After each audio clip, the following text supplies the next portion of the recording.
What's up, everybody? Welcome to Kind of Funny Games Daily for Thursday, December 10th, 2020. Happy Hannakuh. I'm one of your hosts, Greg Miller, alongside the former informer, Imran Khan. How are you, Imran? Good. I was going to do a British accent to apologize for not being Gary Whitta, but Sure. then like the weirdest thing happened is I was about to do it and I forgot how to do a British accent. Like, Oh, yeah. That'll it's happen. You just it's so think obvious. oi at the end of stuff. Oi Yeah. governor. Oi, Yeah. governor. There you go. British. That's all it Yeah. is. That's all you need. That's it. You sound like you're speaking the Queen's language. Crumpets, you know what biscuits. I mean? Yeah. Yeah. If you don't understand the Gary thing, of course, Kevin put out today on the Twitch notification, no Gary, for sad face. Come berate whoever is for not being Gary. But we promoted this episode as a Tim episode. So I don't even really understand. Like, it's not a Widow Wednesday. Yeah, it was yesterday, Kevin. Like, I don't understand why you just want to start shit with Gary. So wait, start shit with Gary. If anything, I'm praising him for his greatness. What the fuck? Well, start shit about Gary. Once you involve Gary in anything, you started shit. Because you know Gary. It doesn't matter if you're pro or con. If you're making comments including him, he's going to come at you. I love it. No, it's just because the go live notification from yesterday was like, oh my god, it's Gary. Come watch Gary. Okay. So when I went to rewrite it, I got all sad because I thought it was Tim. But this is much better. All right, it's way better than Tim. Yeah, way better. Yeah, of course. I almost changed it, but I had already written it by the time Imran popped in. So I was like, all right, it's gonna be a good day. It's gonna be a good day. Speaking of being a good day, it's Game Awards Day, and you have so much stuff to talk about. Tonight, you're going to be getting a new fighter in Smash and Fortnite. We also want to talk about how Cyberpunk is out today, and there are a million stories about it. And then we have more BioShock job listings, because this is Kind of Funny Games Daily. Each and every weekday on a variety of platforms, we run you through the nerdy video game news you need to know about. If you like that, be part of the show at patreon.com/kindoffunnygames. Over on patreon.com/kindoffunnygames, you can give us your questions, your comments, your concerns, your squad up requests, and everything else under the Daily Video Game Sun. Plus, on patreon.com/kindoffunnygames, you can get the show ad-free. You can get the show with the exclusive post show we do each and every day. And you can support us and say, hey, you guys are doing a good job. If you think we're doing a shitty job, though, I understand. You can watch live for free on twitch.tv/kindoffunnygames, just like Joshy G731 is, Jack O'Wackomon is, and so is Captain Buck Ya Dome. If you're watching live on twitch.tv/kindoffunnygames, you have a special job. Go to kindoffunny.com/you're wrong and tell us what we screw up as we screw it up, so we can set the record straight for everybody watching later on youtube.com/kindoffunnygames, roosterteeth.com, and listening on podcast services around the globe. Housekeeping for you today. The Game Awards are tonight. I've already said that. We have stories about it. Jeff Keighley's teasing like nobody's business. Remember, you can watch it live with us, twitch.tv/kindoffunnygames. The show starts at 4 o'clock. There is a pre-show at 3:30. I'm not sure if we're reacting to that as well. I know there's some announcements in there. It's all up to what's going on with Kevin. Kevin will decide and tell me what to do. But twitch.tv/kindoffunnygames to watch the Game Awards with us tonight. If you want to watch it on your lonesome and then come back for reactions, remember those reactions from us will be up on youtube.com/kindoffunnygames. If that wasn't enough for you today in special events, Andy is going to be streaming Cyberpunk 2077, showing off ray tracing and all the goodness on his Nvidia RTX 3080 today, 1 to 3 p.m. Pacific time, and then Tuesday, December 15th from 11 to 1 Pacific time. Thank you to our Patreon producers, Blackjack. Today, we're brought to you by Quip, Trojan, and BetterHelp, but I'll tell you about that later. We have no time to waste. Let's get to what is and forever will be the Roper Report. For some news. 6 items on the Roper Report.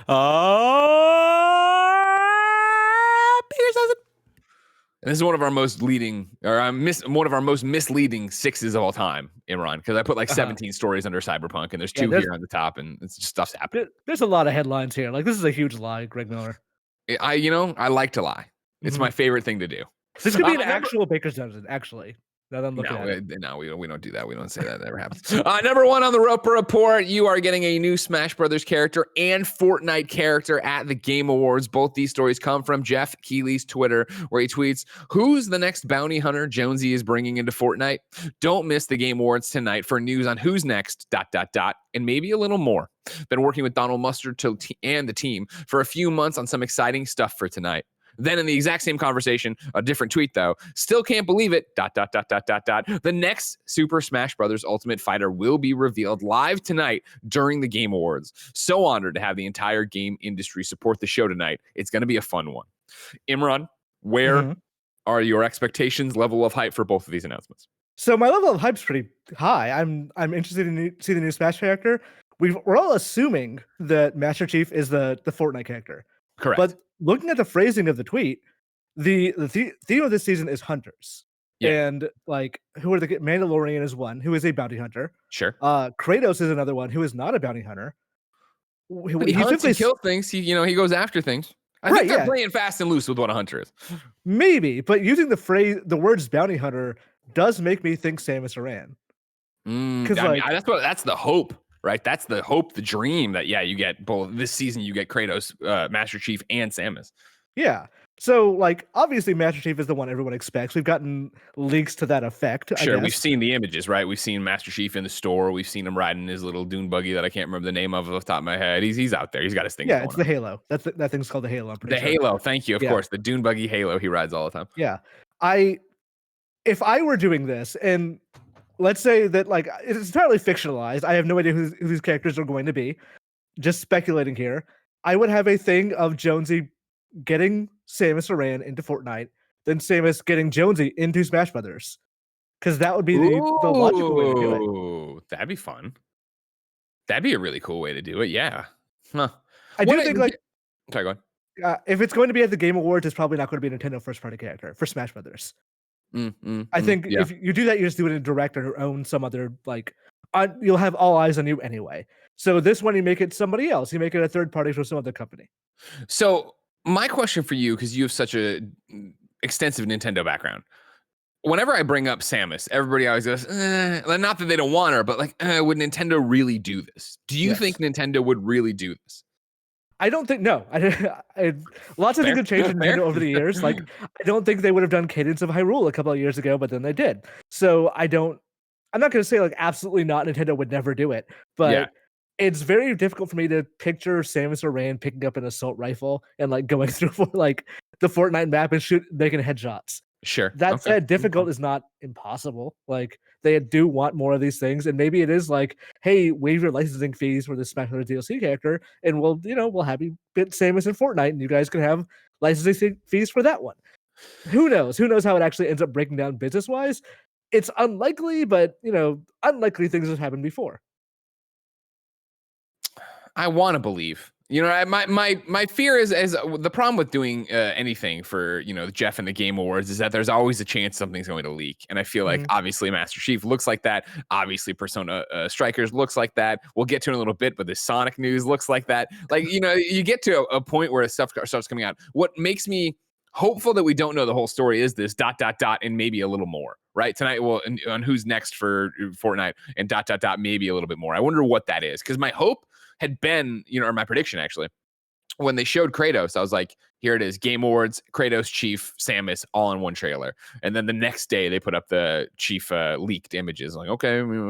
So even if this is, here's the new character, Master Chief's on the store right now in Fortnite. When he shows up, I hope it is, even if it is his introduction, I hope that his introduction includes Kratos coming at him. And then I do hope there's a third person that comes that we didn't see coming, and you get something like that. You get one of those cool moments. That would be cool. I'm curious. So Smash Bros. Is a good example of this, because there are things that third-party companies won't allow Nintendo to do in promotional material. And some of those things are like, you can't show these characters getting beaten up by another character, or you can't use them, like Cloud is not in the World of Light opening, for example. So I wonder if like Sony says, yeah, you can have Kratos, but you can't show him fighting Master Chief. That's just like, that is a bridge too far. Granted, I also thought Kratos would have been a bridge too far like a week ago, and now here he is in Fortnite. So again, who knows? Fortnite is the biggest thing in the world. Oh, okay, it's not. It's one of the biggest games in the world right now. So they probably have a lot of rope they can use to, make some of these negotiations. I'm curious if they do end up getting Samus. They do end up having a trailer with all three of those characters in there, or maybe not even Samus. Maybe it's like Captain Falcon or something, because he's also a bounty hunter. Then I would be really, really shocked, but I would be incredibly, happily surprised. Yeah, I hold out hope, because I feel like if you were able to get those characters into Fortnite Even if it's, let's just even take Samus out of it, right? We know Chief's coming.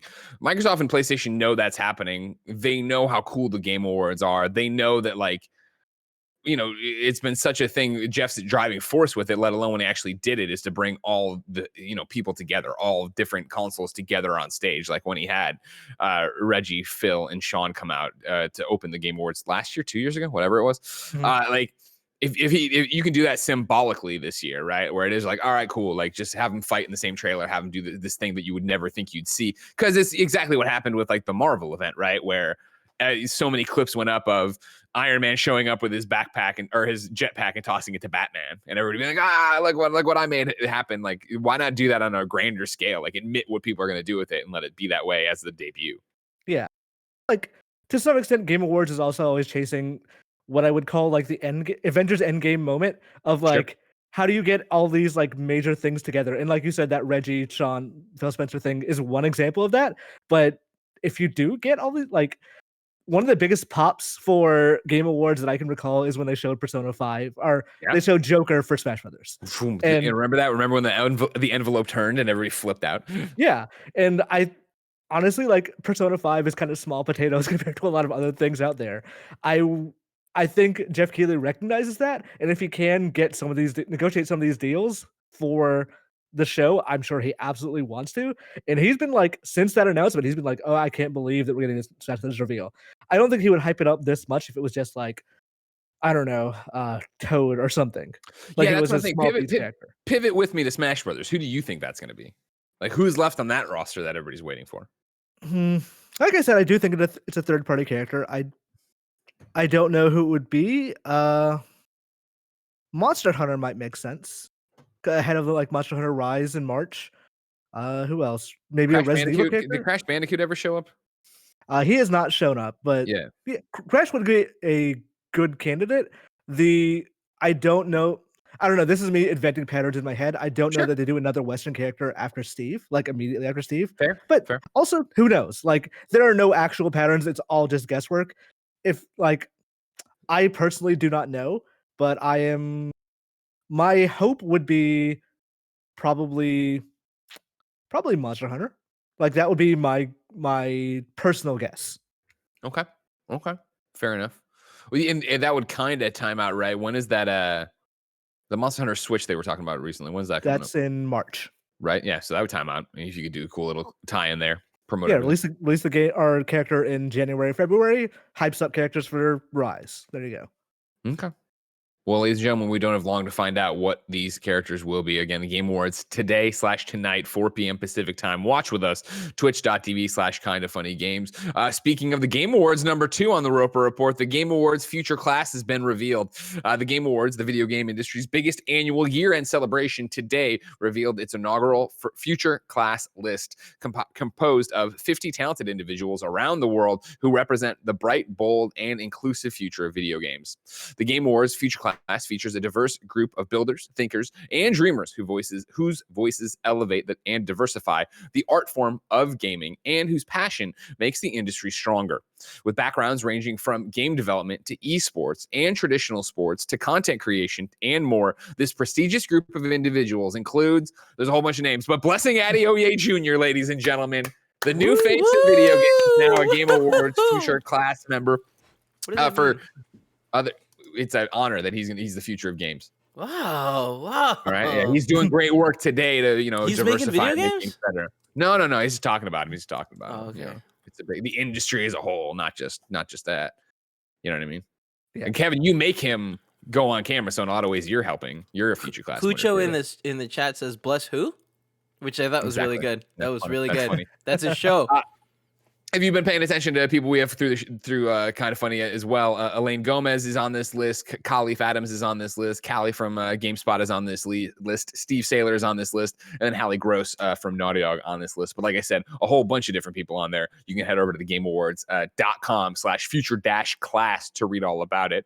To bring the Future Class initiative to life, the Game Awards has partnered with 2 incredible creative artists, painter Ryan Hewitt and musician Dope St. Jude, for a multimedia piece that will be displayed during during the Game Awards 2020, the Game Awards has released a video showing Hewitt's artistic process and how he imagined the Game Awards statue in portrait form here. You can click on the link from the thing and do whatever. But hey, congratulations to everybody, but especially blessing Adeoye Jr.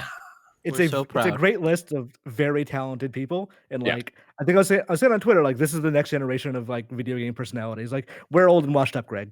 Our time is 100%. over. We got to retire soon. It's gonna be people like Blessing, people like Callie, who like take video game personalities and like their writing and video and all that stuff into the next generation. Like they are so well equipped for it. This is 100%. gonna be such an easy transition for them. I'm personally incredibly proud to like know a lot of these people. Oh, I mean, 100%. And I think it's so cool to see so many names on there we recognize from people being on our shows or us guesting on their shows. And then, yeah, I mean, I've said it, a million times on Twitter and to people privately, but again, publicly, I mean,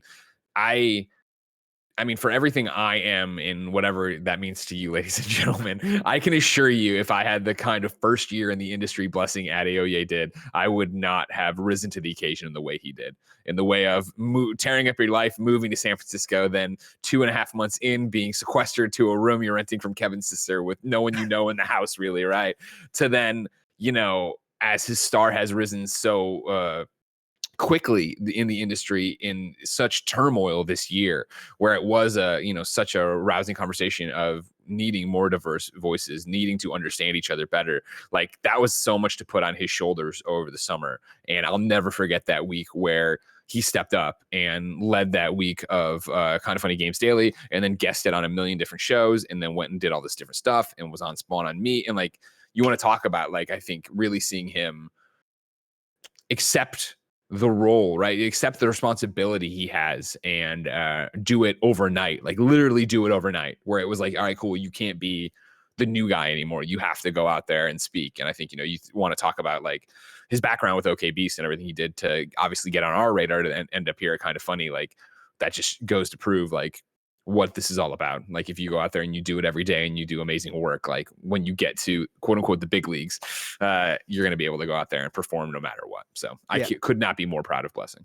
Also, like this is a good reminder that it's never too late to make your mark. Like there are people on this list, like Blessing is one of the younger ones. There are people who are a little like older as well, and they are happy and proud to be on this list, and we're all happy and proud of them. Like you can make a big impact in this industry or whatever it is you love to do at any age, and don't let anyone tell you that like no, you need to be under 30 or whatever like that. If you're work you want to do right now, then keep working at it, keep being the best you can be, and eventually you'll get that like recognition you want. Kevin, tonight when we're done with when you have a break today between Game Awards after the recording, I need you to go into Blessing's email and find stuff that's like compromising, so we don't ever have to worry about him leaving. Oh yeah, no, like, I got a folder. Blackmail. I got a folder. Blackmail. Okay, yeah, cool. yeah, for sure. I call it my special folder. I'm glad you titled it in a way no one would think to look there. My special blackmail folder. A hidden folder of mysteries. No one's gonna wonder about that. All right, everybody, put on your cybernetics. It's number 3. This is Cyberpunk Aftermath is what I'm calling it. Of course, Cyberpunk is out today, technically, but I mean, realistically, it dropped yesterday, 4 p.m. on PC and Stadia, where I know you're all playing, and then, midnight across all the different territories and zones for consoles. And there are a bevy of different little news stories, tidbits, and things to toss out. But I want to start with this. Cyberpunk 2077 sucks on last gen. This is Ethan Gotch over at Kotaku. I've spent an hour playing Cyberpunk 2077 on Xbox One, and it hasn't been pretty. Sometimes it's been straight up ugly. Based on screenshots and footage other people are sharing online, I'm not alone. Cyberpunk 2077 began rolling out on console earlier today, starting in the New Zealand time zone, which is what I set my Xbox Series S2 to begin playing ahead of tonight's official midnight release on the East Coast. The game ran without any hitches and looked great on the next-gen hardware, despite being the less powerful of Microsoft's 2 new consoles. It has been another story entirely on the Xbox One. There, I've had frame rate drops, UI and texture pop in, and an overall layer of fuzzy lighting and jagged reflections that made it hard not to feel like I was playing a PS3 or 360 game, or at least a modern one on ultra low graphic settings. The game is supposed to have a major day one patch. My game's version is 1.0.0.6, which appears to be the pre-patch version, but it won't let me install any further updates. Even after re-downloading the entire game from scratch, it's unclear how many people who are currently experiencing poor performance are also missing the patch. A number of players on Xbox One and PS4 have reported having similar issues on Twitter, not knowing if they have the day one patch or how to download it if they don't. Things don't appear much better on PS4. Videos going around show similar issues with boxy faces and entire city blocks that look like they were dipped in Vaseline. There are issues beyond just the graphics as well. Polygon has a roundup of a number of glitches players have experienced so far on PS4 and Xbox One, though players on PC have reported a number of bugs as well, especially near the end of the game. Cyberpunk 2077 was previously set to come out in November, but was delayed by 3 weeks so CD Projekt Red could finish optimizing the last-gen versions of the game. Quote, I wouldn't say there is a problem because there's nothing wrong with the Xbox or PS4 versions. There is optimization to be handled, also because of how we were approaching things from the get-go in terms of development. So there is no problem with Xbox or PlayStation 4, to be honest, the development studio's VP of Business Development said during an October shareholder meeting about the delay. Ethan has a longer article. I've done this. I've moved all these different things in and shoved it all that way. But I thought this was the most pertinent right here. Imran proving once again, this is why they didn't send fucking codes. They fucking knew. And that's why they didn't send codes to everybody. I mean, honestly, yeah, a little bit. Like that game, they know they can control the conversation quite a bit. And if they can avoid letting people see that Xbox One or PS4 version, then they're going to avoid it. I remember you were at the E3 demo 2 years ago, right? When they first showed it, that like closed theater demo, and I sat down with CDPR afterwards, and I was like, "You guys are saying this is coming out for PS4 and Xbox One. Are you lying?" And they're like essentially, "Are you lying?" And they're like, "No, this is definitely coming out for those consoles." And I'm like, based on that demo, there's no way this game is coming out for those consoles. They made a fool of me because yes, it did, but also fuck you, Imran. We will do it just to spite you. But also, like, maybe it shouldn't have. Like, obviously, it needed to because of install base, and you like we'll talk about the numbers in a little bit. But you needed to get that game on those consoles. Sure. But it sounds like the people who buy it there are just not going to have as good an experience as they could be having. I'm a little surprised that because Ethan mentions that he plays on the Series S, which is being done through backwards compatibility. Mm-hmm. So all it's really getting from that is overhead, not necessarily a next gen version of that game. Yeah. But it seems to perform a lot better on that than it does on the last gen consoles. So it's not like, at least if you have current gen console, then you can play a version that is playable. But if you're playing on a PS4 or Xbox One, then maybe wait. I'm playing. I started it last night, and I'm sure we'll talk about it here in a little bit. Started it last night on PlayStation 5, obviously running backwards compatible with PS4, and I was totally like, "Oh, this looks great. Oh, this runs well." I had a crash, of course, but it wasn't like I was, not knowing what the hell it was going to happen when I hit X and or whatever and started it up. And granted, all of 2.5 hours in. I'm like, oh, this looks better than I was expecting for a game that they hid from us and wouldn't let us have, they refused to give multiple codes for, and they wouldn't give us console versions of it. All right, whatever. Yeah, I started playing on PC. I was like, oh, this is optimized surprisingly well. Like, my PC doesn't necessarily break the bank or anything, but I was able to run it high with 60 frames per second. That's just, really impressive. But the rumors I had heard is that the PC version was done for a very long time. In the last 6 months have mostly been console versions. Gotcha. So that it doesn't run super well on last gen consoles doesn't really surprise me, but it does kind of suck that they were so misleading in the marketing that they haven't really shown those console versions, which is all that's for sale now for not PC alternatives. Yeah, and it's still surprising to me too that, and I guess not surprising, that's not the right word, but that they, with this extra time, wouldn't have tried to bring up the PS5, Xbox Series X versions. And I understand that's a ball of wax and that they just weren't ready and how the timelines have slipped. And again, if you're just trying to get this fucking game out the door, finish the last gen versions that everybody has. It'll be backwards compatible. It's good enough. But it would have been a different ball of wax, I feel, right now in conversations if they would have had the optimized PS5 Series X things ready to go. Yeah. I wonder if it just, I imagine COVID was a big problem. Of course, that's another news story that didn't make our rundown, but is making the rounds of them talking about, obviously COVID screwed a lot of things up for us. Yeah, that's the caveat for all video game development stories this year. Everything this year. But, this game was supposed to come out in April, and I kind of wonder, what was that version like? Before they delayed it till November, then to December. Yeah. Yeah, exactly what that actually would have looked like. This is something I saw this headline go around literally as we were starting up, but I haven't brought it in and actually read it all the way through, Imran. But I want your opinion on it. We're talking about this last gen debacle right now. Over on Windows Central, Richard Devine put up an article that is Cyberpunk 2077 is proof Halo Infinite should skip the Xbox One. So that was the thought I had when they announced the delay of like, when you're doing it in 2021, why have the Xbox One version? And I guess like you're only going to sell so many Series X's and Series S's in the next year, so it makes sense to have that version available for people who want to play it. But so there's two perspectives to think about when we're talking about decisions like this. One is, okay, as a game playing consumer who owns a next gen console, hell yeah, put it only on Xbox Series X and S. Like maybe even cut out Series S personally, but like that sounds like a great idea for me because I want to play the best possible version of Halo Infinite. But when we're talking about like, okay, this game costs X amount of money, we need to recoup X amount of things. We're also trying to push Game Pass subscriptions. We're trying to push like xCloud, all those things. Yeah. It does because like xCloud on browser is coming out 2021. I think they announced yesterday. So like you do want to have all these available possible options for these games, and some of them are going to hold it back a little bit. It's just the nature of the beast. So I think to make the game they want to make, they do need to have a clearly outlined budget of how well this game will sell, how many people are going to play it, how many people are going to constantly be like doing microtransactions on various things or whatever. In that sense, maybe the fact that it's on Xbox One and Xbox One X and all that stuff helps it be a better game in the long run. Maybe not immediately technologically, like the base version and like how far it has to be held back, but in terms of features we're getting, in terms of long-term support, in terms of how many developers they can really dedicate it to it, would that game be able to be delayed a year if they couldn't guarantee that it has an extra 40 million people that could possibly play it? Sure.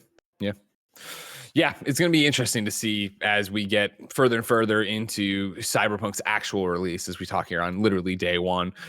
Patches, what it's able to do, what it's able to end up looking like, what stability will be over across the board, what next gen versions will look like. But then, yeah, you think about a year after the launch of the Series X and S, like, does Xbox really need to worry about what's going on Xbox One if it holds back that version of the game? If we're in a similar situation here, and not even if it holds back, that's not even right, I guess. It's if it just runs like shit on the Xbox One.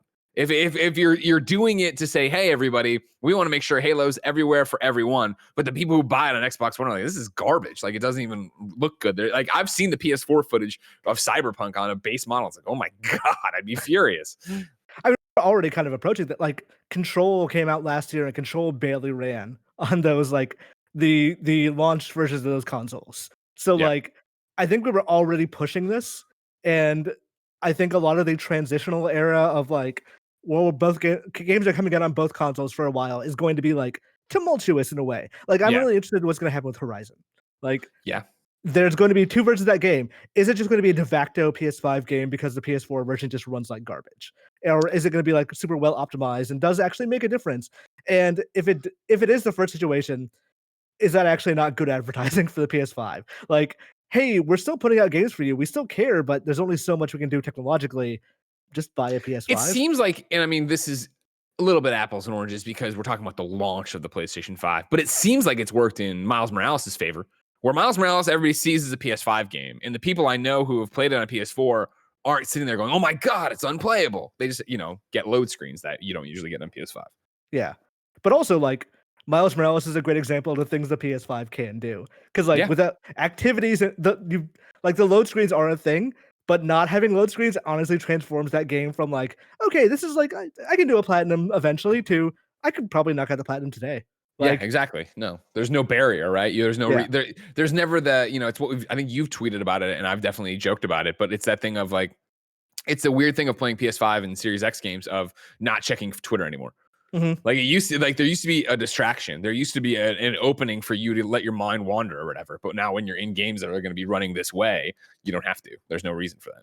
Yeah, and like there are cross-gen games that I don't think do it well quite yet. Like Immortals Phoenix Rising is an example of, they clearly designed this for the Xbox One PS4 generation. Because like when I don't know if you played it yet, but like when you die in certain areas, like there's a load screen, and that caught me off guard the first time. I was like, wait, we're still doing load screens now? Like, it was only like 3 or 4 seconds, but like That's why I noticed it, is because they have tips and then a joke from Zeus. And I really, real quick, I learned if I want the joke, I just read the joke. It loads too fast on PS5. So if I want to know what Zeus is joking about, just jump to that. Yeah. But yeah, I'm interested to see like what does the next gen version of Cyberpunk end up looking like. Yeah, me too. If it's just like, hey, this actually runs at a decent frame rate and like it's fine, maybe that's enough. And I wonder if they repackage it, be like, hey, you can buy the old gen version, but here's a PS5 version that actually looks good. Let's continue. Like I said, there's still a lot more Cyberpunk. We're talking about how it's running bad on last gen consoles, but nobody cares because it's putting up insane numbers on PC. This is Matt Purslow at IGN.com. Cyberpunk has set a new record for the highest number of concurrent players in a single player game, dominating the previous high by more than double.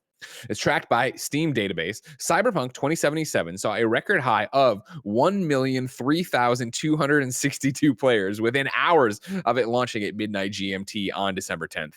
The previous peak players for a single-player video game on Steam was held by Fallout 4, which, back at its launch in 2015, achieved 472,962 players.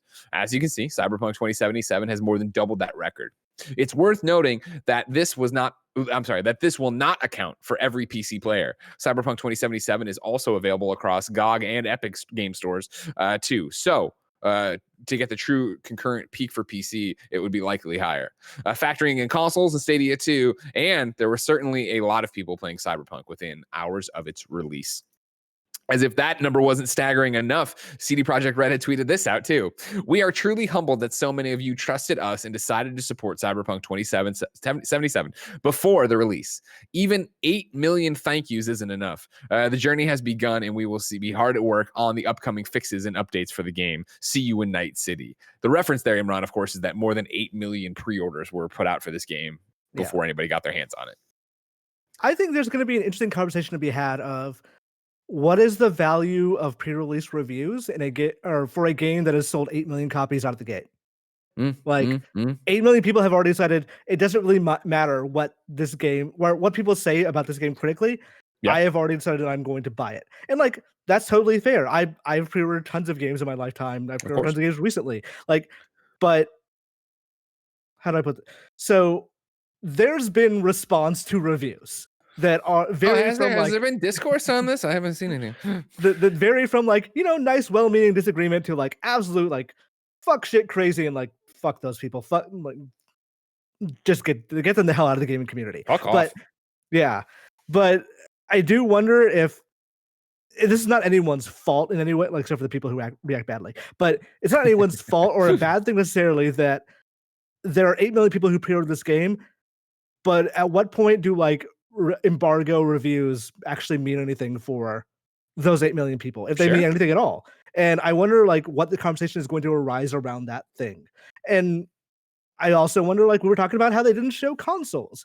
Like how many of those 8 millions were on the console versions, and how many of those people are going to feel kind of burned because they pre-ordered a game that they didn't honestly realistically see the real version of or their version of at all before release. Yeah, I mean, this is a conversation we were having, I think on PS I Love You, XOXO, about the, okay, cool. Blessing, you reviewed it. We're answering all these questions. And it was this conversation about, all right, cool. And I think we were talking maybe a question about like, when are we going to get console codes? And I was like, spoilers, we're not. Like, we're not going to get those ahead of time because why would you? Now the embargo's up. So if it is running like garbage, we're all allowed to say it's running like garbage. So you stifle that, as they did, to keep it going. And it was this whole thing of like, Blessing was trying to guess the Metacritic. And it was like, well, this thing of like, oh, well, we'll have to see. And I'm like, well, remember too, that like the Metacritic is going to be pristine on launch day because all the reviews are, as pristine as it can be, because they're all based on this PC code. They're all based on this very small pool of reviewers. It's all as controlled as possible. So that even when I was talking at the time of like, PlayStation 5 backwards compatibility version comes out and doesn't run at all. It's garbage there. Even, the best it could be, it's still garbage. That PlayStation 5 review will still be days away before you ever see a PlayStation 4 version of Cyberpunk with a Metacritic. Like people did, we were all dealt the hand we were dealt as reviewers. And it's back to what you're talking about of like, where does this enter in with the consumer then? And what does it matter to them? Right? Because how are you going to suss out all this information. I think, you're talking about like jokingly, obviously, but for Halo, if you're like, fucking get rid of the Series S version too, just do Series X, right? Like that's a rallying cry that I think not everybody, but a lot of us would be like totally about. And I'm talking about you, the listener, the viewer, because you are obviously a hardcore video gamer who cares about this industry in a way that if you're at a dinner table and somebody says Ken Levine, you know who that is. You know what's going on. You're dialed in already in a way that normal people aren't. But where does it shake out for the normal person who sees yesterday or probably today, I'm not even sure, they're watching TV and there's a Cyberpunk trailer and all it is 9s and 10s and amazing and redefines RPGs, and they go to the store and they buy the PlayStation 4 version, they bring it home and it doesn't even work on their thing. Like this is the push and pull always of what we do. Action Pat wrote into patreon.com/kindoffunnygames and says, he wanted this to be a post-show thing, but I like it here. Game reviewers should be upset with CD Projekt Red's actions now that they are targets for quote-unquote lying in their reviews, which is not true. Should reviewers stand up against CD Projekt Red for this? CDPR. It's a loaded question, Action Pat, on a lot of different ways. And I think it depends on who you are and what you come down to and how you view the industry. Like, I love being a critic, if you want to define me as that. I love doing reviews at IGN. I love talking to you about games. I love all these different things. But I like to think that I present it with also the fact that, hey, guess what?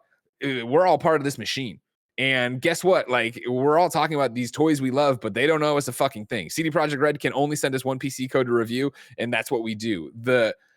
For us, the bridge to continue the conversation is to point out to you that's what happened. It's then to speculate and pontificate of, I wouldn't trust the console versions just yet. Be careful. Buyer beware on that. That's the relationship we have. CD Projekt Red doesn't owe anyone anything in terms of it. And to look at this, like piggybacking off the story, right? More than 8 million pre-orders were filed. They could have said, fuck you to reviews in general. They could have just been, you know what? Put out 3 more Keanu trailers. That's all we need to do. But they went a different route and put the game out in a very specific way to get the very specific information about their game going and what it is. And what it is, like that, the PC version is the game, right? But then how do you go in and extrapolate what happens from there? Like, this is all part of the machine, Imran. Yeah. No, it's one of those things that, like, for the longest time, the push and pull between PR and developers and journalists has been like, not acrimonious, but it's been a thing of we're somewhat at odds. Like, we all want to work together, but there are things of they use us because the 91 Metacritic looks good on launch day, and they're taking a risk by saying, like, okay, we know that it could be that they take the console version to heart way more when the PC version is the one we want to put. And journalists and consumers go, but wait, you're also still selling the console version, so that has to be part of the equation. And like, it is a thing of everyone kind of needs to understand the parts that are in play, from consumers to journalists and all that, and take everything with a grain of salt. People should be able to look at, I was talking to Blessing about this, is that people should be able to look at those pre-release marketing trailers and go like, okay, but this is the most polished version they'll possibly ever show. Like, this is running on their dev kits or whatever, and they ran it through a marketing department that made sure, like, okay, that's a visual glitch. Like, there's no one sitting on an invisible toilet in the highway in this demo, as it happened to me in the first 10 minutes of the game already. Like, they know how to make the game package to look good. Consumers shouldn't take that as this is what the game is actually going to end up looking like, because that's never a guarantee. And they know that journalists are going to like look at the actual gameplay holistically in a way that like consumers may not. They may actually be more critical than others. I was talking on Twitter to like Mike Williams and all that yesterday about like the journalism reaction to Ghost of Tsushima versus like the actual like consumer reaction. Yeah. And like we brought up Days Gone and all that stuff too. Yeah. There's always going to be that difference too of like, we're going to care more about certain things than other people do. And developers are always going to have to, like, developers of PR and publishers will always have to weigh that out. Like, what will journalists care about versus like, will that actually matter to sales? And sometimes it doesn't. Yeah. So yeah, I don't think reviewers are going to be upset, because it's just like today is going to be a day of like full of gifts of broken parts of Cyberpunk 2077. Like, maybe it'll be like stymied by the Game Awards and all that. But on Twitter, it's going to be mostly like, yo, this NPC is like, Jason Schreier posted his just world was covered in trees. That's fucking hilarious. That's a great glitch. I love that. Yeah. These tiny little trees everywhere. And then you put nature finds a way. That was such a fucking dynamite response. No, I mean, Action Pat's question, should reviewers stand up to CD Projekt Red for this? My personal reaction is no, they should be honest with their audiences about this. Yes. Like, I don't think my reaction as the guy who got the code, takes care of codes for Kind of Funny, when we got the one PC code, and this is the NDA I signed, the embargo I signed, we get the one code. My reaction there, I don't think should have been to email back and be like, you are out of line, and this is blah, blah, blah. And like, no, like, again, they're playing the game the way they want to play it. My role is, though, that when we do that is to be very clear of, like, as I did on the review, Blessing is the only one that played this. We only got a PC code. What does that mean for console? Extrapolate at your own means. I hope, and I said this over and over again throughout this week, I hope it means nothing. I hope everything's fantastic, but it might not. And base units, it did not work out that way. And so it comes down, and don't get me wrong, I saw plenty of video game critics, personalities, YouTubers, putting up things of like, hey, I won't agree to how the NDA wants me to cover this game, so I'm not covering this game. I have played it, I have beaten it, but I won't. One of the big things was you weren't allowed for the initial review embargo to capture new video. You had to use video they had, which was a huge problem for certain audiences or certain critics / outlets, because of course that's not how they do or cut their reviews. It wasn't for us, because no matter what, it was just going to be us talking at a table about it. Like, what'd you see, Blessing? And Blessing was very clear. I saw all these crashes, all these visual bugs. That's how it is. It's all part of the same relationship, where I don't think it's to be screaming at CD Projekt Red about it. But I also think then on the other side, you have to be honest with your audience, and your audience has to be receptive to what you're saying. They have to listen to that part of it. And that doesn't happen when your audience, and I'm not painting everybody with a broad brush here at the big outlets, but it doesn't happen when your audience just scrolls down to the number and the verdict and goes, oh, this game's a 9.0, and walks off and buys it on PS4 and doesn't pay attention to where the code came from and how it all worked. Also, like, the problem I have is, what does stand up to CDPR mean? Because, like, if it is like, if Witcher 4 code comes late, do we just not review it? And the answer to that is no, because that hurts us. Like, we can't not review a big game, because that's how we pay the bills, basically. That's the job, right? I mean, that's it's something I talked about in this month's Greg Way, or I guess last month's Greg Way, on patreon.com/kindoffunny, which you don't have to go buy. It's just $1. It'd be great if you went. But it was one of the people wrote in about like the Harry Potter games and J.K. Rowling being transphobe.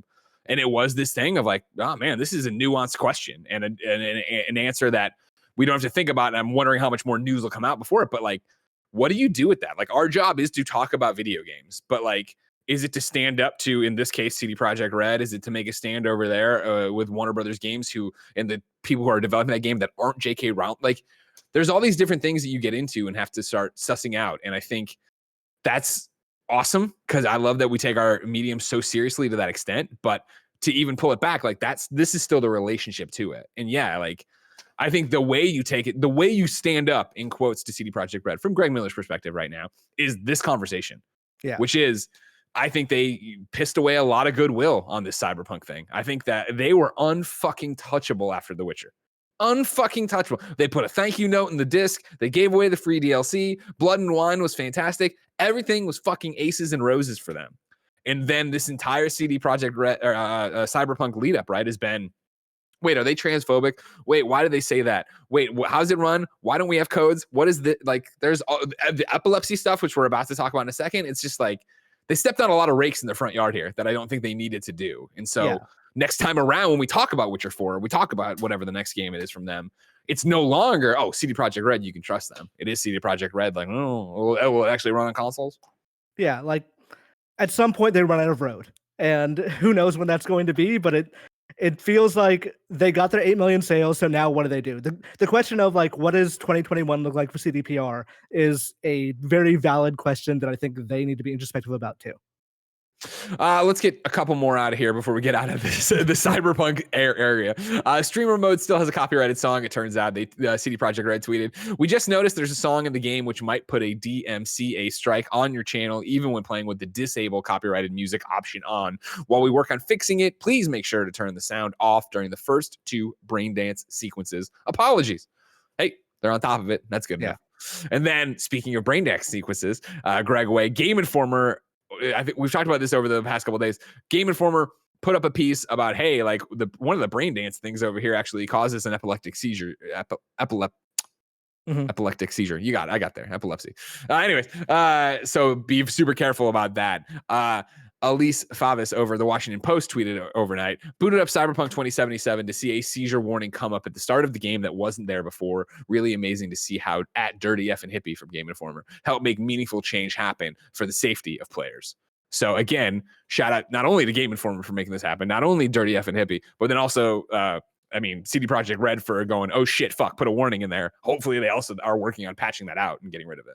Yeah, I'm shocked they didn't realize it the first time. And like I said it the other day on KFTD, but this is why games need an accessibility specialist from day one to go to like, hey, you can't do that. This is going to be bad for like other people. And then I have a question here. So now we've talked a whole bunch about Cyberpunk. We're going to ask a question about Cyberpunk, all right? MangoJR writes into patreon.com/kindoffunnygames and says, good morning, kind of funny buddies. What a night. Took about 2.5 hours to get Cyberpunk to finally download, and I had to stop the download for the pre-order content to get that to happen. Regardless, I got into it. I played until about 1:30 a.m., and I got to say, I'm not blown away like I expected to be. I had a good time for the most part, gameplay-wise, and I'd say 75% of the bugs were more funny than anything. But I'm having a hard time connecting to V or the story. Do you guys think that fair criticism for this game is getting drowned out by excuses because people just want to love this game, or do you think the things being said are pretty accurate? I also wonder if this game had so much press and was hyped out so much that it'd be impossible to actually live up to our standards. But I'm curious to hear what you guys think. MangoJR. Imran? That's a multifaceted question, and the answer to everything, even the contradictory parts, are yes. Like, yeah, that we talked about 8 million pre-orders. That's 8 million people who are, by human nature, predisposed to like not want to think they've wasted money. Can't wait for this. Yeah. Yeah, like I suspect that, yeah, this game, it's been a thing for a while. This game has been so hyped to heaven and hell that it's a very impossible for most people to take an objective look at it. To be beyond like, I've heard all these great things about this game, but also it's been in our head.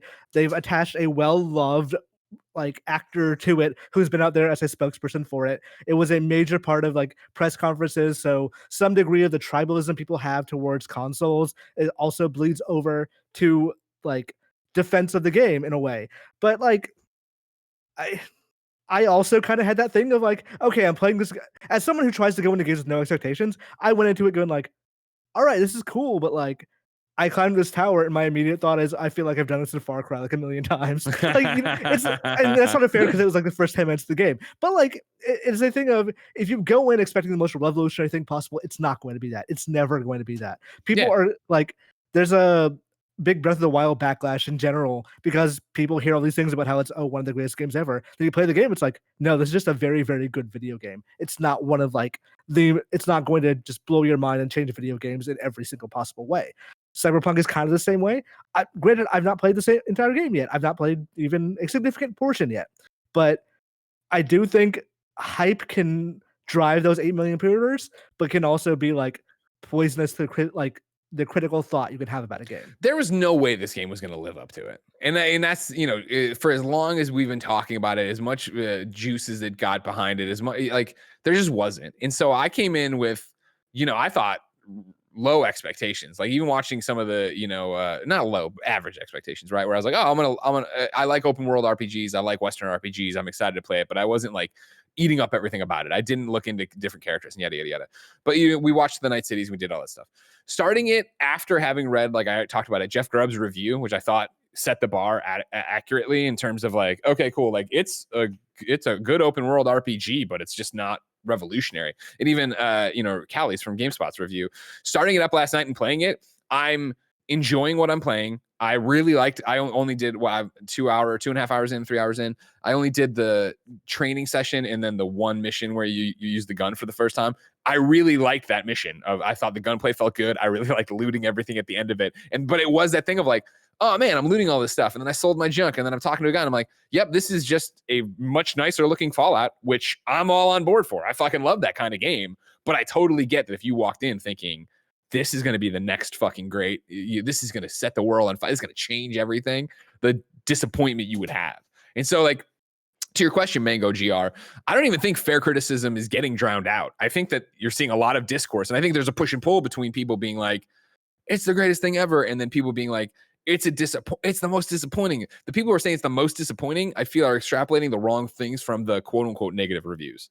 The 7s, you know what I mean? Yeah. Oh my God, it's not a 9.5. Those reviews that I think set the bar accurately. And as somebody who, even when I was at IGN, was like, I wanted us as a company to explore the scale and try to, stress to your audience that a 7 isn't a bad game. It's just not this thing. Like, I'm enjoying what I played last night of Cyberpunk. I'm excited to finish this show and play all day till the Game Awards. I'm doing that horrible thing though, Imran, where I'm wrestling with the fact of like, do I want to restart?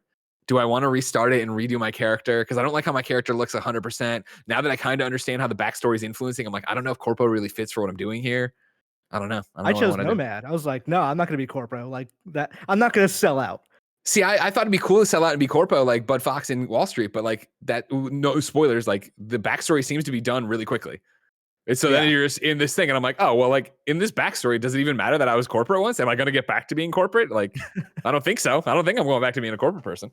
Yeah. But and when you have a game that was announced, it has been in development for 7 years, you kind of have to drop the idea that game is going to be revolutionary because it's been in development for 7 years. Sure. It's going to be based on ideas from 7 years ago, largely. Granted, there could be like revolutionary aspects of it, but like keep your expectations in check of how new everything is going to be because it's probably going to reflect the best thinking of the time when those things were concepted out.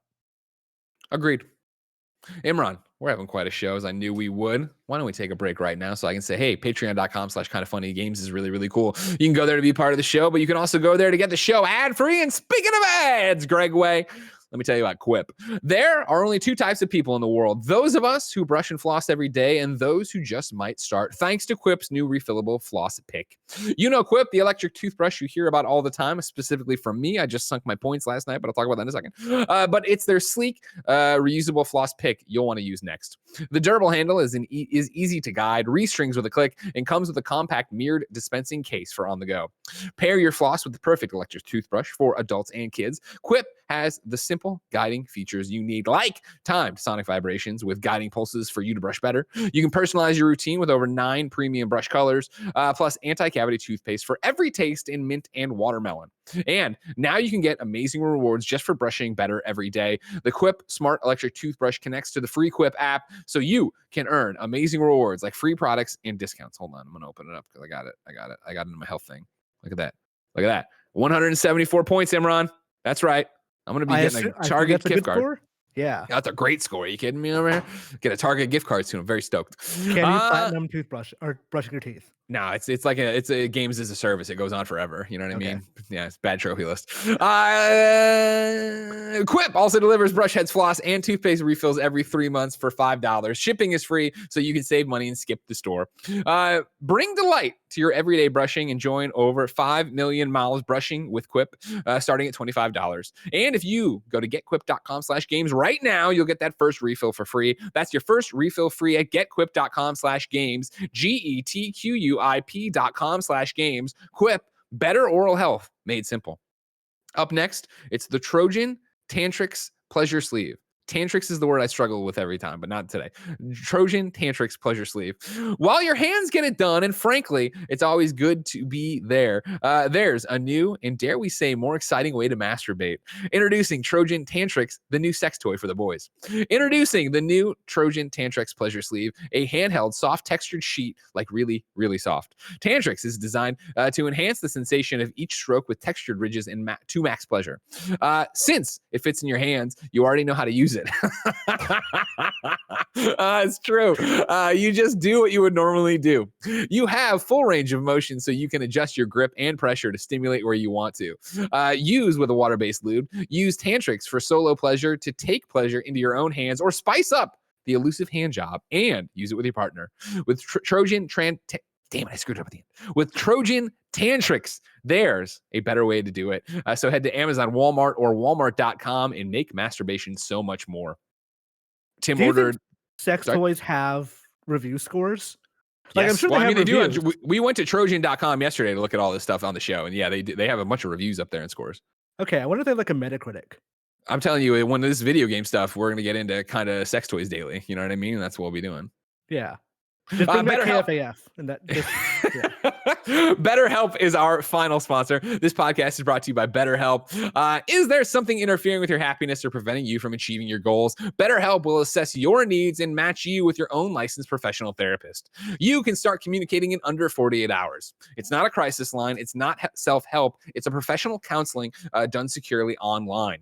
There's a broad range of expertise available, which may not be locally available in many areas. The service is available for clients worldwide. You can log into your account anytime and send a message to your counselor.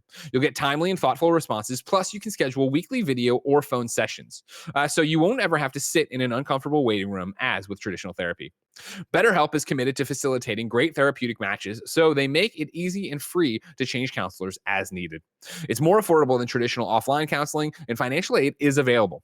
BetterHelp wants you to start living a happier life today. Visit their website and read their testimonials that are posted daily. Visit betterhelp.com/games. That's BetterHelp, H-E-L-P, and join over 1 million people who have taken charge of their mental health with the help of an experienced professional. A special offer for Kinda Funny Games daily listeners. You can get 10% off your first month at betterhelp.com/games. Back to it. Number 4 on the Roper Report is the next BioShock, a Sandbox RPG. We're reading at GameSpot from Darryn Bonthuys. A new set of job listings from BioShock 4 developer Cloud Chamber Games, as spotted by Maruno NL3 on Twitter, has revealed that the next chapter in the series could be a big departure from previous games. The developer is searching for a systems designer that specializes in, quote, ambitious, narratively driven project full of character and personality, end quote, and other developers who can flesh out the game's dialogue systems. Another listing for an applicant who would be responsible for interactive world systems and non-AI systematic ecology and player growth systems lists expertise in RPG games as a requirement for the game that could be BioShock 4, which the studio describes as an emergent sandbox world that contains a meaningful AI urban crowd system. Imran, what the fuck's the next BioShock? You got to know. You know everything. If you consider BioShock a spiritual successor to System Shock, which I think originally it was supposed to be, Sure. This makes sense as the next evolution of where you'd want to go is dialogue choices and actual choices that matter. And obviously you couldn't really do that with BioShock 1 because that would kind of destroy the theme of the game. And that's kind of what BioShock Infinite sounds like it was going to be, but then they pulled back on the scale of it. So given more time and better technology and, different people, it does make sense that BioShock 4 goes more in that direction. How far it goes in that direction, who knows? Maybe it's just a first-person shooter with occasional choices or a Black Ops 2 kind of thing. But I'm interested to see this. I am more interested to see what BioShock can be, and this sounds pejorative, I don't mean it to, without Ken Levine than anything else. Because I'm just what do fans of BioShock think defines BioShock? I know what Ken Levine thinks defines BioShock. He's shown us twice. But what do people who played that game, God, would have been 15 years ago now. What did they think about it versus, what the creators think? And I'm very eager to see that happen. Yeah, I'll be interested to see what they do with it and take it and, do whatever the new direction is. But at this point, it's just a name. I understand it's a name that has a legacy, so you're trying to live up to that so they know what they're working with. But cool. That's just going to be a game. And I'm hope it's awesome. I'm stoked to see it, but cool. If it's an RPG, it's an open sandbox, whatever. Great for you. I assume it's a first-person shooter with a lighthouse, and that's basically all we know about it so far, or we guess, I guess. Unless they're no, screw that BioShock Infinite thing. We're gonna do our own thing. No lighthouse. That's what the design doc says. No lighthouse. No lighthouse. There are no lighthouses. That's a twist. Number 5 on the Roper Report, Bad Robot is launching an internal game studio. This is Dean Takahashi over at VentureBeat. J.J. Abrams' film company, Bad Robot, has launched its own game development studio, Bad Robot Game Studios. Nope, that's wrong. Bad Robot Games Studio. The entertainment company is run by the Star Wars filmmaker, has hired Michael Booth, a veteran game creator behind titles such as Valve's Left 4 Dead. Booth will be the general manager of the internal studio, and he will report to former Valve and Oculus leader Anna Sweet, who was recently hired as CEO of Bad Robot Games. Santa Monica, California-based Bad Robot Games will now have 2 different businesses that Sweet will manage. It will work on co-development deals with external game partners, and it will also make its own games under the studio headed by Booth, who previously worked at Valve, Blizzard Entertainment, Facebook, and EA. Sweet said that Booth, who was most recently director of social VR at Facebook, is leading a team that will produce an original game for Bad Robot. The game will be a AAA title for the PC and consoles. Sweet said it will immerse both players and streaming audiences into a co-op cinematic experience. Great. Right. I feel like every 3 years I hear about the talent behind Left 4 Dead is making another co-op on and the only thing I feel like has come out from that was Evolve. Yeah. And well, remember then the Turtle Rock guys started their own studio not too long ago. Yeah. And that was news, but it was also like, we'll talk to you in 2023 or some shit like that. It was like Back 4 Blood or something. And they've obviously that game is still early, so they haven't shown anything. But I feel like I see this story every few weeks. Like at some point they're gonna run out of people that are saying this. So we'll see what gonna run out of people who are saying this. Yeah, like Turtle Rock's upcoming zombie shooter Back 4 Blood. Yeah, it's over there. Yeah, it'll happen someday. Evolve was not anything like to be, Evolve was it? It was fine. It was aggressively fine. Evolve's problem was that it got too complex with the roles and it required too much teamwork. So then you could no longer jump into a random ass match and then it was just like over. I'd say Evolve's problem was it demoed super well. That this is so fun the first time I play it. Then you do it the next time, it's like, oh wait, this match was exactly like the last match. Yep. And then you switch roles, like, okay, this isn't as fun. I wish I was the other one. Like there was so much emphasis on like that first serotonin hit that after that it was not. It demoed so well at E3s and private sessions, and I remember going doing IGN videos over there that were just us playing for like an afternoon, and we had so much fun. And then when we got it and brought it home, and it was the normal thing of like, can you play? Oh, I can't play. Okay, well, I'm gonna run this class. Can anybody? And you're like, oh, can you go trying to randomly matchmake and get people in there, and they didn't want to do it, or you were talking about you played another class because you had to and you hated it. It was just like, okay, no, thank you. Left 4 Dead's beauty was just like drop in, drop out. You get a shotgun, get a machine gun, you're all set to go. Yeah, I think they should make more online co-op games that are like X-Men Legends. Like, just do that. That is an untapped genre that there should be more online games in. Like Ultimate Alliance 3. Yeah. Was that online? Yeah. Oh, cool. I don't think I realized that. You should. It's never hard to get me and Barrett to go play it. We'll go play it with you. We'll come back. We'll get on. While we're on the entertainment side, not a full news story, but I want to tack these on for you. Sony has bought Crunchyroll, and then Netflix is getting a new 3D animated Sonic series from Sega. Wild Brain HQ and Man of Action Entertainment is premiering in 2022. That is a tweet from Netflix that has since been deleted, leading Imran to think maybe it's a Game Awards announcement that came out early. That seems like some real pre-show energy of like 100%. A Sonic Netflix announcement. But yeah, who knows? Like Man of Action, they made that really bad Mega Man show. So who knows? Maybe this will be better. And then number 6 was going to be a jokey story because it's real, but whatever. There's an Alexa Pac-Man game, and it has a subscription. Pac-Man Waka Waka, a new audio-based game for select Amazon devices, is out. You can go and play it, and then you talk to it to play it. You can say Waka to go right, Waki to go left, Wiki to go up, and Wika to go down to direct Pac-Man on a new adventure as he chomps his way through spectacular mazes, escaping ghosts, and eating delicious fruit along the way. There's 15 mazes for you to do, but then the real kicker here, to access the new Pac-Man Waka Waka experience, enable the skill and provide parent or guardian permission on the Alexa app. Once the skill is enabled, you can say, Alexa, open Pac-Man. Access to the full suite of content for Pac-Man Waka Waka requires a subscription to the Waka Club. Try it out for $6.99 a month by asking in-game, Alexa, what can I buy to learn more? Waka Club members have full access to the available worlds and will get access to new worlds as they are released. Without a subscription, players can enjoy the first 5 levels and tutorial world, as well as the first level in each of the worlds free of charge.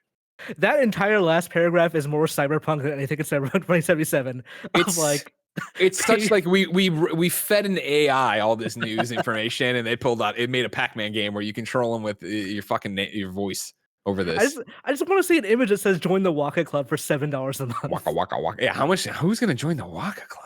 You know what I mean? God damn. Imran, I'm excited to see. I'll download it here while you do the thing. I'm gonna download the Waka Club. Maybe I'll play it live here on the show.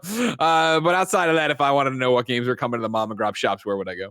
The official list of upcoming software across each and every platform is listed by the Kind of Funny Games Daily Show host each and every weekday. Yeah! Out today, Brigadine, The Legend of Runesaria on PS4, Cyberpunk 2077 on PS4, Xbox One, PC, and Stadia, Pixel Junk Eden 2 on Switch, Orwell's Animal Farm on PC, Accidental Queens Collection on Switch, Evolution board game on Switch, Tanuki Justice Switch, Octafight on Switch, Alt Frequencies on Switch, Steam World Quest Hand of Gilgamesh is available now in the App Store for iOS and iPadOS. Superhot VR has released a free holiday-themed update available today on PSVR, HTC Viveport, Oculus Quest, Oculus Rift, and Steam. Then deals of the day for you. Starting today over on the Nintendo eShop, players can save on digital versions of select games, including titles that are currently nominated or have received honors throughout the history of the Game Awards show. And then free play days are starting up over on Xbox again. Gears 5, Metro 2033, Redux, and Book of Demons are available on Xbox Live Gold and Xbox Game Pass Ultimate members to play right now through Sunday night. Hold on. I never. Do you have an Alexa, Imran? No, I have Google Home. Okay, well, you're one of those guys. Yeah, you know do. Woo! We got it, man. Google Home all the way. Have fun with your stupid word game. I don't think I use it for anything besides just like finding out what the temperature is, which I could just easily do by pulling out my phone. But it's cooler if I ask it. I don't know. I never use it, so like installing a skill, I have no idea how to do. We'll do it. We'll do it on them. I think if you just go on the app, there's like a little tab that says skills on the bottom. I think. Sure, but I put in Pac-Man. I didn't see it. No, it's like Waka something. Remember? But I put it. Hold on, Waka. Oh, so you did find the skills? Well, I thought I did, but then I didn't find it. Oh, there it is. Every time we say Waka, it makes me think of the guy from the racist character from FF10. Hold on. I don't know. FF10. We're playing. It's playing. The Final Fantasy? You're not gonna hear that. Yes, Kevin, you should play a Final Fantasy game for stream or on stream. We ask people watching live on twitch.tv/kindoffunnygames to go to kindoffunny.com/you're wrong and tell us what we screw up as we screw it up. We have a couple here. They're all good though. Number one, Travis GRR says the name of the dune buggy that Master Chief rides is actually called Cortana-mobile. So that's what it was. No, I think it's called Steven, right? The Minecraft character? Nanobiologist writes in to actually say it's the Warthog. We're trying to get him, couldn't do it. A nanobiologist also says all the heads of the companies were on stage for the 2018 Game Awards. Kebab says it has no verification or link, but just be careful. The artist of the DMCA song in Cyberpunk actually made the song good for streaming, so maybe you're fine there. Cyberpunk 2077 Bugs says Imran said 7 years ago, but Cyberpunk was announced 8 years ago in 2012. And then Waka Flocka Flame says the Pac-Man game's been on Alexa since last week. Well, we're only talking about it right now. So we're the news. We make the news. That's the news. It's new to us. New to us. New to us. Yeah. You know what I mean? Yeah. Did you know about it? Did everybody know? Echo, stop. I have no idea what the fuck she's saying back there. She's just talking the entire time I've been doing this. You should get a dot on your desk. You know what I mean? Make it a lot easier to do this. I have a dot in the bathroom. She's still talking. I meant your desk. But I misspoke. Now. I almost bought the Alexa glasses. That would have been really cool. But then should have done it. But there was no heads-up display. It was just I would just be like, "Hey Alexa," and she would listen to my glasses. Yeah, you can play that stupid Waka game now in your headphones. Waka, I'm gonna take a nap, but I want to play a little bit of Waka Waka. Ladies and gentlemen, this has been Kind of Funny Games Daily. Tomorrow, Blessing and I. That's right. The Game Awards future class, Blessing Adeoye Jr. Will close out this week for you. If you're watching live right now on twitch.tv/kindoffunnygames, remember, still a huge day. In review, Karate Kid 3 is next. Then it'll be Andy doing Cyberpunk. Then it'll be the Game Awards. Lots going on. Remember, this is Kind of Funny Games Daily. Each and every weekday on a variety of platforms, we run you through the nerdy video game news you need to know about. If you like that, go to patreon.com/kindoffunnygames, where right now you could get the post show Imran and I are about to do. You also could write in. You also could get the show ad free, so you don't have to hear about the Trojan stuff. You could have a great time. All right, just go have some fun. If you don't want to do any of that, youtube.com/kindoffunnygames, roosterteeth.com, podcast services around the globe. Until next time, it's been our pleasure to serve you.